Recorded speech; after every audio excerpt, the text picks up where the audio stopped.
TAD ha come obiettivo proprio quello di avere un impatto positivo nel territorio,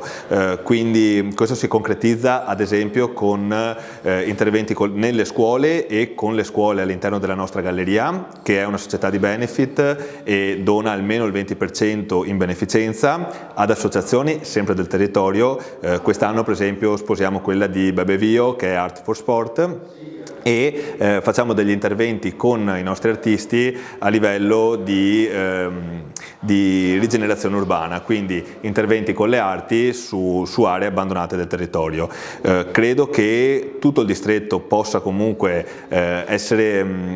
visto come una contaminazione per il nostro pubblico, quindi chiunque venga può conoscere l'arte, che è sì di alto livello, ma è messa a disposizione veramente di tutti, sia all'interno del cantiere sia all'interno appunto di 21 Gallery. Con TAD abbiamo investito su ragazzi giovani, quindi ogni attività all'interno del distretto è seguita e partecipata anche a livello di società da ragazzi, sono tutti under 30, quindi sia il cantiere con Hermes Basso, sia Bordini Mattia, che vedrete dopo con il negozio di design di vite, sia Simone Selva, che invece è il nostro chef che segue la cucina di vite. L'idea è nata nel cercare di avvicinare il mondo dei giovani, il mondo della ricerca del gusto, della bellezza, della qualità, non solo attraverso il cibo e attraverso l'arte, ma anche attraverso quello che è l'oggettistica, il design e le piante. Rimanere in un ambiente bello, in un ambiente piacevole, in un ambiente in cui, ripeto, gusto e bellezza potesse essere valorizzato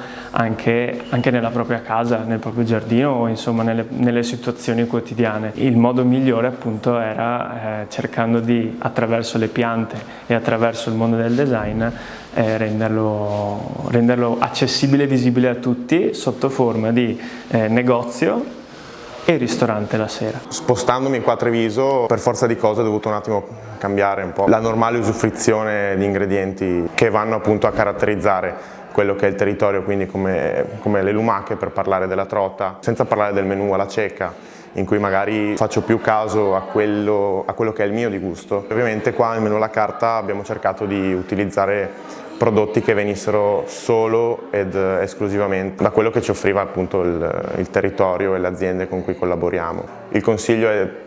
di cercare di bruciare le tappe subito per capire se questo lavoro può essere anche la vita che una persona vorrebbe, perché è quello.